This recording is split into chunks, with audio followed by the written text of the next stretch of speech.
اعوذ باللہ من الشیطان اللعین الرجیم بسم اللہ الرحمن الرحیم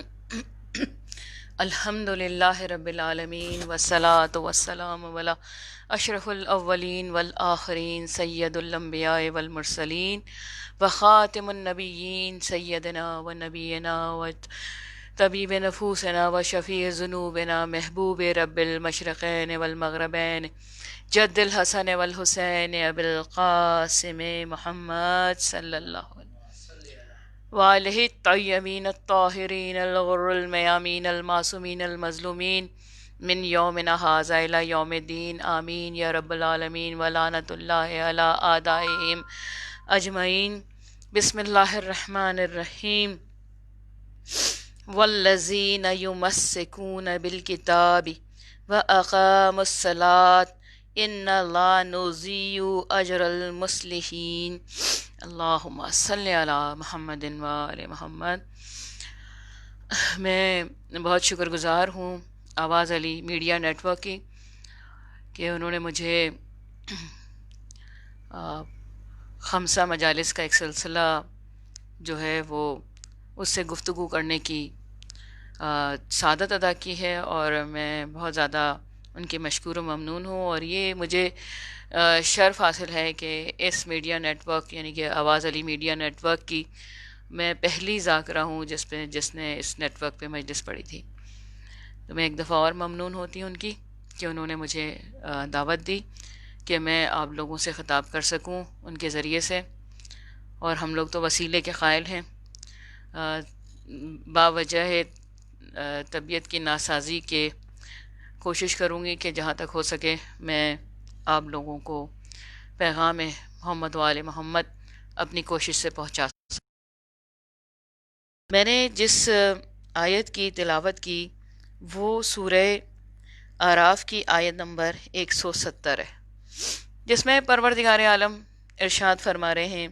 کہ اور جو لوگ کتاب الہی سے تمسک رکھتے ہیں اور نماز کو قائم کرتے ہیں، بے شک ہم اصلاح کرنے والوں کا اجر اور ثواب ضائع نہیں کریں گے۔ یہ پروردگار عالم نے اپنے کلام کو جب شروع کیا ہے، یعنی کہ ہم پہ ریویل کیا ہے، تو پروردگار عالم نے سب سے پہلے اپنے پناہ ہمیں عطا فرمائی کہ ہم جو بسم اللہ الرحمن الرحیم پڑھتے ہیں تو ہم داخل ہو جاتے ہیں اس کے رحم و کرم میں، کیونکہ وہی رحمان ہے اور وہی رحیم ہے، وہی پناہ گاہ ہے، اور اسی کے نام سے اسی کی مدد سے تمام امور انجام دیے جا سکتے ہیں۔ اور پروردگار عالم وہ ہے جس نے اپنے کلام بلاغت کو اپنی تعریف سے شروع کر اللہ الرحمن الرحیم الحمد للہ رب العالمین، کہ بتا دیا کہ وہ ایسا ہے جس کی تعریف تمام رب العالمین میں کوئی تعریف کے لائق ہے تو وہ پروردگار عالم ہے۔ ظاہر ہے کسی کی تعریف اس کی تعریف کے آگے ہیچ ہے، اور تمام تعریفوں کا بنانے والا اور تمام تعریفوں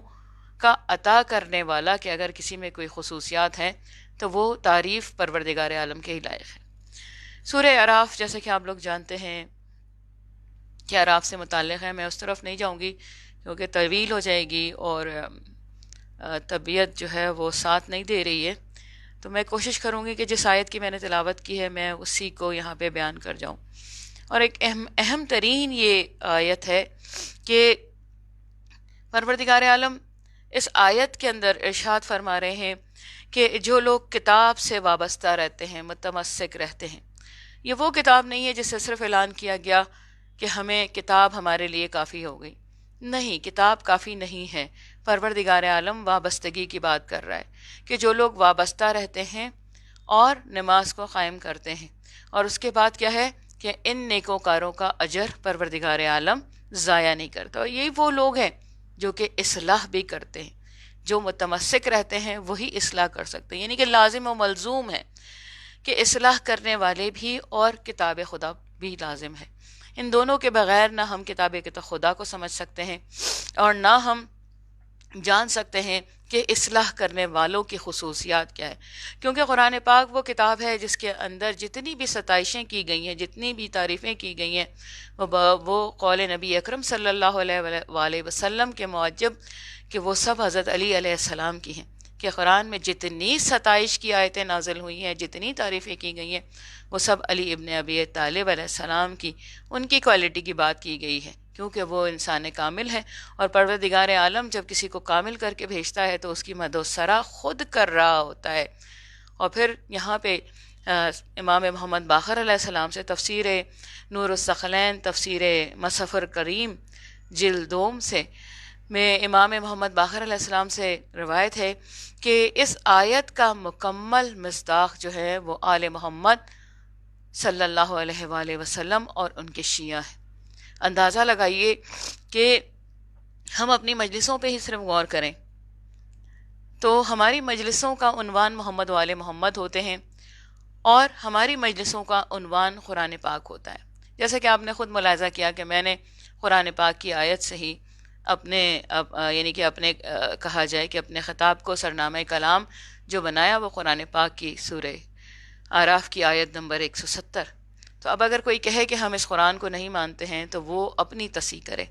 کیونکہ پروردگار عالم کے ہر حکم کو جو ہے وہ ماننا ضروری ہے، اس پہ عمل کرنا ضروری ہے۔ اور محمد والے محمد تو وہ اہم ترین حکم ہے جس کا پروردگار عالم نے غدیر خم میں اتنا اہتمام کروانے کے بعد اعلان فرمایا تھا کہ من کنت مولا فہذا علی مولا کا نعرہ جو ہے وہ بلند ہوا، اور ایک کے بعد ایک جو ہے وہ حضرت علی ابن ابی طالب کی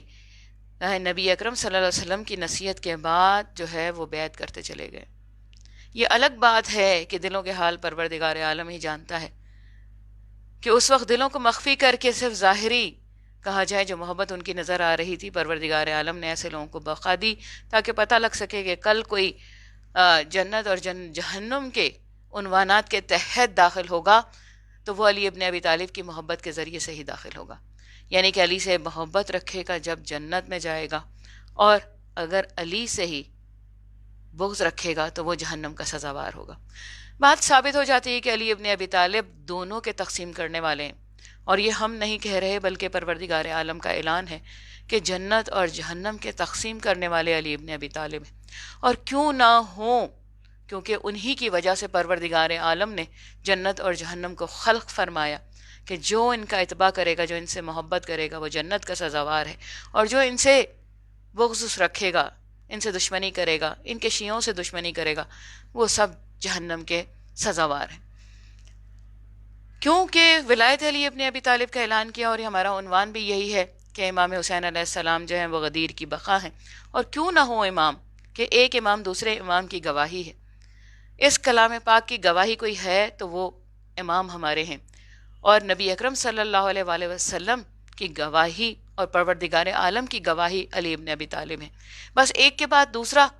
جو ہے ان دونوں کی گواہی دیتا چلا ہے، یعنی کہ تحفظ امامت اور تحفظ رسالت کے لیے اماموں کی ضرورت نہایت ہے، اور اس کے بغیر کوئی بھی اسلام کا پیغام رائج نہیں ہو سکتا، اور امام حسین کا قیام بھی اسلام کا قیام ہے۔ امام کے اسلام کے قیام کی بقا سے جو ہے وہ اماموں کی بقا ہے، اور امام ہی ذمہ دار ہیں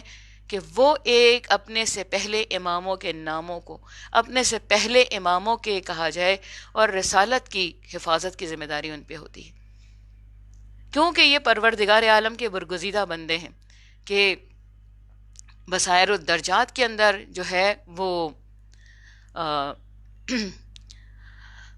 جو ہے وہ سورت بن کلیب سے روایت ہے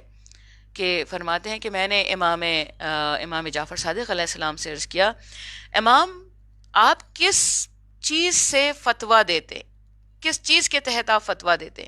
آپ نے فرمایا ہم کتاب اللہ سے فتویٰ دیتے ہیں۔ میں نے عرض کیا اگر کتاب اللہ موجود نہ ہو، یعنی کہ سوال کرنے والے نے یہ نہیں سوچا کہ محمد و آل محمد قرآن جو ہے وہ ناطق ہیں اور قرآن صامت ہے، تو جو کچھ وہ ہیں وہ کچھ یہ ہیں، یہ بولتے ہیں اور وہ بولتا نہیں ہے، وہ ڈسکرپٹیو ہے، لکھا ہوا ہے،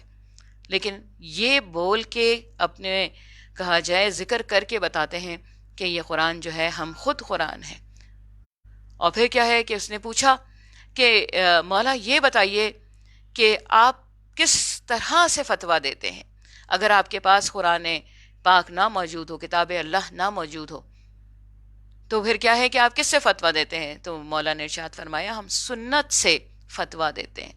یعنی کہ سنت کے سب سے زیادہ رکھوالے اور عمل کرنے والے محمد والے محمد ہیں۔ میں نے عرض کیا اگر وہ کتاب و سنت میں نہ ہو، وہ معاملہ، وہ سوال، وہ کہا جائے مسئلہ کتاب و سنت میں نہ ہو، یعنی کہ خدا خود اللہ تعالیٰ خود ارشاد فرما رہا ہے کہ ہر چیز کا ذکر قرآن میں ہے، لیکن یہ شخص بضد ہے سوال کرنے پر کہ اگر وہ مسئلہ کتاب اور سنت میں نہ موجود ہو تو پھر آپ کس طرح سے اس کا جواب دیں گے؟ فرمایا کوئی ایسی چیز نہیں جو کتاب و سنت میں موجود نہ ہو، ہر چیز پہ آتا ہے، اس کا ہر چیز پہ آتا کیا ہے کتاب و سنت نے۔ راوی کہتا ہے میں نے اس بات کو کئی بار دہرایا تو فرمایا وہ اسے سیدھے اور موافق بیان کرتے ہیں، جو تم کہہ دیتے ہو ایسا نہیں ہے، یعنی کہ وہ سیدھی سیدھی بات بھی اگر آپ کو امام بتا دیتے تھے اس کو تو وہ یہ سمجھتا تھا کہ یہ ایسا نہیں، کچھ اور اس کے اندر ہوگا، یعنی کہ اس کا تو ایمان ہی نہیں تھا۔ اگر ایمان ہوتا تو یہ معاملہ ہی، یہ سوال ہی اس کے ذہن میں جو ہے نمو نہیں پاتا۔ پھر بصائر الدرجات میں دیکھتے ہیں ہم کہ امام حسن علیہ السلام سے روایت ہے کہ میں نے امام سے پوچھا، امام نے فرمایا کہ جو کچھ آپ فرماتے ہیں وہ سب کتاب سنت میں، کتاب اللہ اور سنت میں موجود ہے یا آپ اپنی رائے سے کہتے ہیں؟ تو آپ نے فرمایا کہ جو کچھ ہم کہتے ہیں وہ سب کتاب اللہ اور سنت رسول صلی اللہ علیہ وسلم میں موجود ہے۔ اور پھر جیسا کہ آپ لوگ جانتے ہیں کہ غایۃ المرام جو ہے وہ جو ہے مناقب کی کتاب ہے، اور اس کے اندر شیخ طوسی نے اپنی اسناد سے میثم تمار کے بیٹے فرزند ساہلے سے لکھا ہے کہ روایت ہے کہ اس نے کہا کہ ہم نے اپنے والد کی کتاب میں یہ لکھا ہوا پایا کہ ایک رات کہ وہ امیر المومنین علیہ السلام کے انہوں نے بسر کی ہے، اور آپ نے ان سے فرمایا کہ اللہ تعالیٰ نے جس بھی بندے کے دل کے ایمان کے لیے امتحان لیا ہوگا وہ دل میں ہماری مودت محسوس کرے گا، اور جس بھی بندے پر اللہ تعالیٰ ناراض ہوگا وہ اپنے دل میں ہمارے لیے بغض محسوس کرے گا۔ ہم اپنے محب کی محبت دیکھ کر خوش ہوتے ہیں اور ہم بغض کرنے والوں کے بغض سے بھی واقف ہیں۔ ہماری محبت کی ہدایت ہمارا محب قابل رشک شخصیت بن جاتا ہے اور روزانہ اللہ تعالیٰ کی رحمت کا منتظر رہتا ہے، اور ہم سے بغض رکھنے والا اپنی عمارت کی بنیاد کو کھوکھلا اور بے ثبات کی کر کے درخت پر اٹھانے والا ہے، وہ اسے لے کر سیدھا دوزخ کی آنکھ میں گر جائے گا۔ اہل رحمت کے لیے رحمت کے دروازے گویا کھل چکے ہیں، چنانچہ انہیں یہ رحمت مبارک ہو، اور اہل دوزخ کو ان کے ٹھکانے کی بربادیاں مبارک ہو۔ ہر وہ شخص جس کے دل میں اللہ تعالیٰ کے لیے اچھائی رکھی ہے وہ ہماری محبت میں کوئی کمی نہیں کرے گا۔ یاد رکھو جو ہم سے بغض رکھنے والے سے محبت کرتا ہے وہ ہم سے ہرگز محبت نہیں کر سکے گا۔ ہماری محبت دشمن کی محبت ایک دل میں بیک وقت سما نہیں سکتی، اور یہ ہم دیکھ رہے ہیں ہمارے معاشرے میں آج یہ ہو رہا ہے، مسلسل دیکھا جا رہا ہے کہ یزید سے بھی یارانہ ہے اور حسین سے بھی دوستی، یہ سلسلہ جاری کیا گیا ہے، لیکن یہاں پہ پروردگار عالم نے اور مولا نے یہ اعلان کر دیا ہے کہ ہماری محبت اور ہمارے دشمن کی محبت ایک دل میں کیونکہ دو دل نہیں ہیں، ایک دل میں یکجا نہیں ہو سکتی۔ اللہ تعالیٰ نے کسی بھی شخص کے اندر دو دل پیدا نہیں کیے ہیں، ایک دل سے وہ محبت کرے اور دوسرے دل سے دشمن سے بھی محبت رکھے، ایسا ممکن ہی نہیں ہے۔ اور جو ہم سے محبت کرنا چاہے تو وہ خالص سونے کی طرح ہے،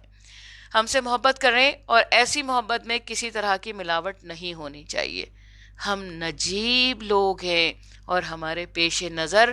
انبیاء علیہم السلام کی سنت ہے۔ میں وسیع الاوصیاء ہوں اور میں اللہ تعالیٰ اور رسول اکرم صلی اللہ علیہ وآلہ وسلم کا گروہ ہوں، اور باغی گروہ ابلیس کا گروہ ہے۔ اور جو شخص اپنے دل میں ہماری محبت کو آزمانا چاہتا ہو تو اس کا طریقہ یہ ہے کہ وہ دیکھے کہ آیا اس کے دل میں ہم پر حملہ آور ہونے والی محبت موجود ہے یا نہیں۔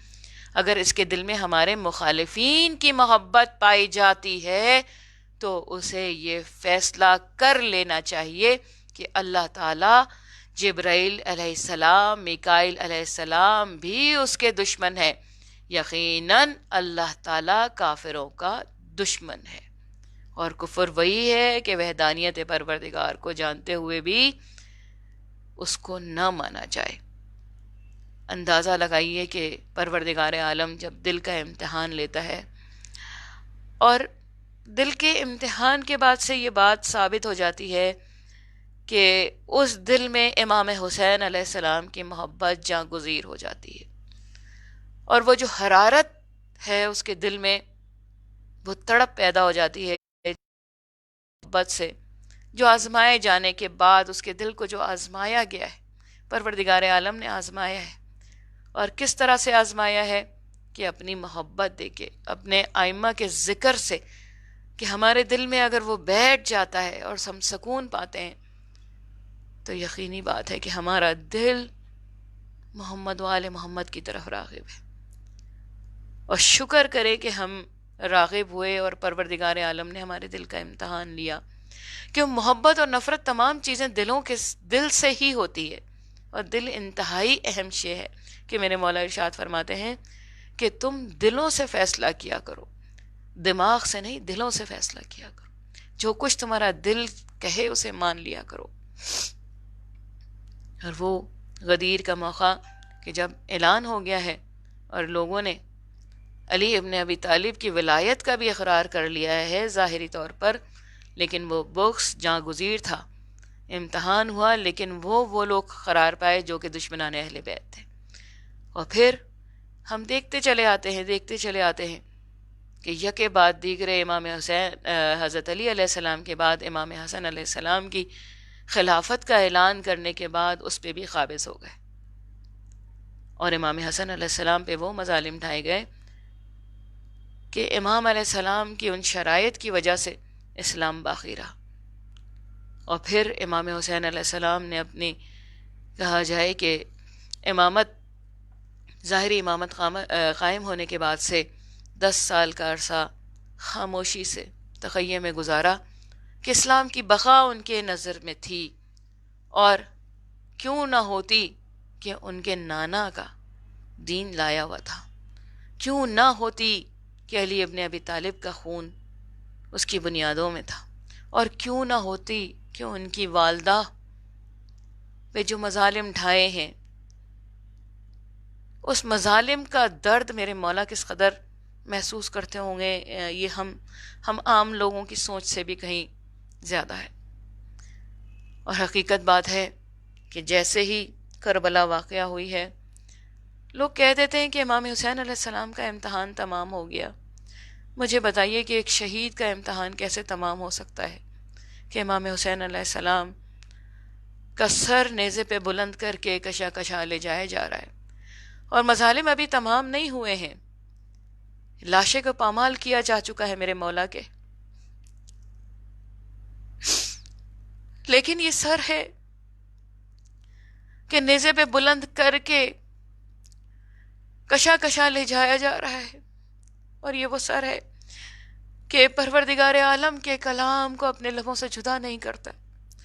بس ذکر پروردگار عالم کرتا چلا جا رہا ہے۔ کوئی کہہ دے کہ امام کا امتحان تمام ہو گیا تو وہ منحرف ہے۔ امام کا امتحان کہاں تمام ہو گیا؟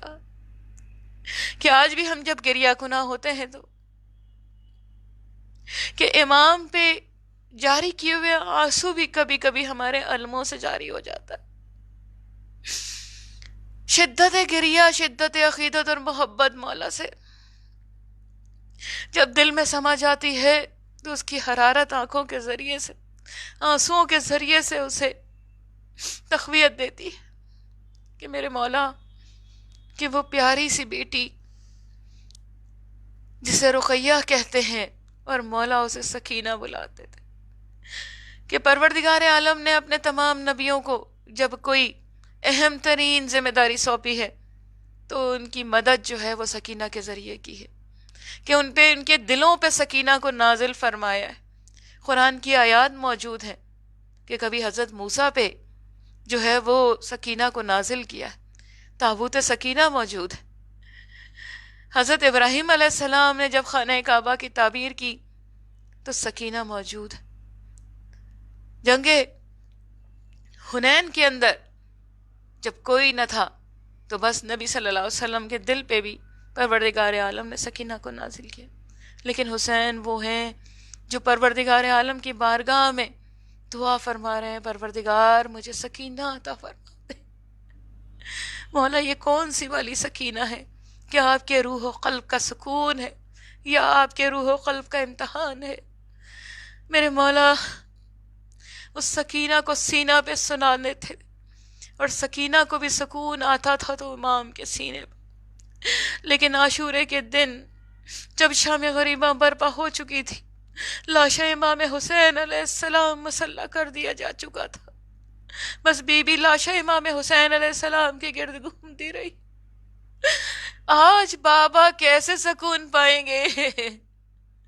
کہ تیروں سے سینہ چھلنی ہے میرے بابا کا، گھوڑے کے ٹانپوں سے ہڈیاں چور ہو چکی ہیں میرے بابا کی. آج بابا سے زیادہ مجھے سکون کی ضرورت ہے. بس ایک دفعہ جو تلاش کیا میری بیوی نے، قدموں میں ٹوٹے پوٹے قدموں میں میرے مولا کی جگہ ملی ہے، سینے سے لگا کے لیٹ گئی. آج سکینہ کو سکون کی ضرورت آ گئی. اور پھر وہ وقت آیا ہے کہ دربار شام میں جب یزید کہتا ہے کہ اے سکینہ، تمہاری محبت کا امتحان ہے، اگر تمہارے بابا تمہیں اتنا چاہتے ہیں تو اپنے بابا سے کہو کہ تمہاری گود میں آ جائے.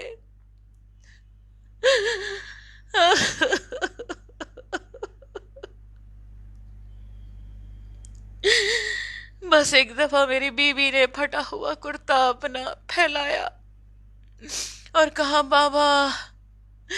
آج اس کائنات میں اس بیٹی کا امتحان ہے جو کہ انتہائی ننھی ہے، چھوٹی ہے، اور امتحان اتنا بڑا عظیم ہے. بابا آپ کی والدہ کے لیے تو نبی اکرم کھڑے ہو جاتے تھے، آج بابا آپ میرے لیے یزید کے تشت سے اٹھ کے میرے پاس آ جائیے. آپ کی والدہ جو ہے ان کی عظمت اتنی تھی کہ نبی اپنی جگہ بٹھاتے تھے. بابا میرے پہلو تو شکستہ ہے، بابا جگہ جگہ مجھے زخم لگے ہیں، کرتا میرا پھٹا ہوا ہے، لیکن میری گود میں سما جائے. میں کہوں گی یزید تیرا امتحان نہ تمام نہ مکمل تھا. اگر تو حسین کے لاشے سے یہ کہتا یا سکینہ سے کہتا کہ تم اپنے بابا کے مسلح کیے ہوئے لاشے سے بولو کہ کربلا سے یہاں پہنچ جائے، تو حسین کا لاشا وہاں سے چلتا ہوا سکینہ کے لیے آ جاتا. بس ایک دفعہ آواز دی ہے، بابا آ جائیے. امام کا سر تج سے اٹھا اور سکینہ کی گود میں. اب کوئی کہے کہ امتحان حسین تمام شد، مجھے بتائیے کہاں امتحان تمام ہوا حسین کا؟ پورے رستے اپنی سکینہ پہ نظر رکھتے چلے آئے، کہیں سکینہ گر گئی ہو تو سید سجاد تلاش کرو. بس سکینہ گود میں آئی ہیں. سکینہ بھی یہ جان رہی ہے کہ ان کا باپ شہید ہے، زندہ ہے، باتیں سن رہا ہے. بس گفتگو شروع کر دی، بابا یہ کانوں سے بہتا لہو دیکھیے، گوشوارے چھینے گئے میرے. بابا یہ نیل دیکھیے، تماچوں کے میرے چہرے پہ کس قدر ہے. بابا یہ جو کرتا آپ نے عید پہ دلایا تھا نا، یہ جگہ جگہ سے خون سے چپک چکا ہے. بابا بابا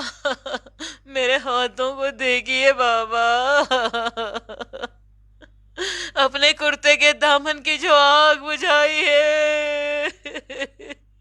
میرے دونوں ہاتھ بھی جل چکے ہیں. بابا بابا میرے سینے پہ نظر کیجئے، ارے اونٹ کی پشت پہ جو مجھے باندھا ہے سینے پہ گوشت جدا ہو چکا ہے.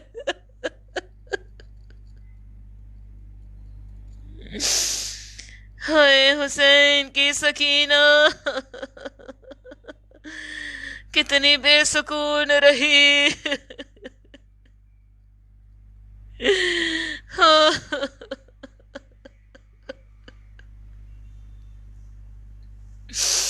یا اللہ ہماری اس خلیل سے عبادت کو اپنی بارگاہ میں بحق امام حسین علیہ السلام اور بحق سکینہ سلام اللہ علیہا اپنی بارگاہ میں قبول فرما لے. پروردگار پروردگار میں پرسہ پیش کرتی ہوں تیری بارگاہ میں امام حسین علیہ السلام کا، بی بی سکینہ کا. پروردگار ہمارے اس خلیل عبادت کو اپنی بارگاہ میں کثیر فرما بحق محمد و آل محمد. پروردگار میرے مولا آقا ہم سب ہمارے پروردگار ہمارے گناہان کبیرہ اور صغیرہ کو بخش دے. پروردگار جہاں جہاں مومن و مومنات مرحومین ہیں حضرت آدم سے لے کے آج تک جس جس خطے میں بھی، اور ان سب کو جوار مولا امام حسین علیہ السلام میں محشور فرما دے. پروردگار عالم میرے مولا و آقا امام زمانہ کو صحت سلامتی طول عمر عطا فرما. پروردگار عالم اپنے اذن سے ان کی حکومت کو ان کے واسطے سے قائم فرما دے جلد از جلد. پروردگار عالم ہم سب مولا کے مشتاق ہیں. ہمارے جو لوگ گزر چکے ہیں مومن و مومنات انہیں معرفت امام زمانہ نصیب اور ہمیں بھی اور ہمارے آنے والی نسلوں کو مولا کی کنیزی اور غلامی عطا فرما دے. پروردگار عالم جہاں جہاں جو لوگ اپنے رزق و روزگار کی وجہ سے پریشان ہیں بحق امام جعفر صادق علیہ السلام ان سب کو بہترین رزق و روزگار عطا فرما. پروردگار عالم جو جو لوگ بیمار ہیں کرونا کی زد میں آ گئے ہیں مومن و مومنات ان سب کو بحق امام زین العابدین علیہ السلام صحت کاملہ اور عاجلہ عطا فرما دے. پروردگار عالم جن گھروں میں عزادار علی اصغر اور بی بی سکینہ موجود نہیں ہیں ان گھروں کو ان صحنوں کو محبان حضرت علی اصغر اور بی بی سکینہ سے ان گھروں کو رونق عطا فرما دے. پروردگار عالم جو جو لوگ دشمنان اہل بیت ہیں کسی طرح کی بھی منصوبہ بندی کر رہے ہیں برائی کے لیے تکلیف دینے کے لیے دہشت گردی کے لیے پروردگار عالم ان کو ان کے معاملات میں ایسا داخل کر دے کہ وہ اس طرف سے ہماری طرف سے ہم سب کی طرف سے جو ہے ان کی توجہ ہٹ جائے اور وہ اپنے ہی معاملات میں گر جائیں اپنے ہی گردش میں جو ہے وہ محو ہو جائیں. پروردگار عالم ہماری شفاعت کے لیے محمد و آل محمد کے در سے ہمیں متمسک رکھنا اور امام حسین علیہ السلام کے اس غم سے ہمیں سرفراز رکھنا. پروردگار کوئی غم نہ دینا ہمیں، یہ امام حسین علیہ السلام کا غم تمام غموں سے افضل. اس غم کے بغیر دنیا بھی نہیں ہے دین بھی نہیں. پروردگار زندہ رہیں تو ذکر امام حسین علیہ السلام، ان کی محبت سے ہمارا دل معمور رہے اور ہم گزر جائیں اس دنیا سے چلے جائیں تو ہماری خبریں بھی عزا خانہ امام حسین علیہ السلام میں بدل جائیں. ربنا تقبل منا انک انت السمیع العلیم الا لعنت اللہ قوم الظالمین.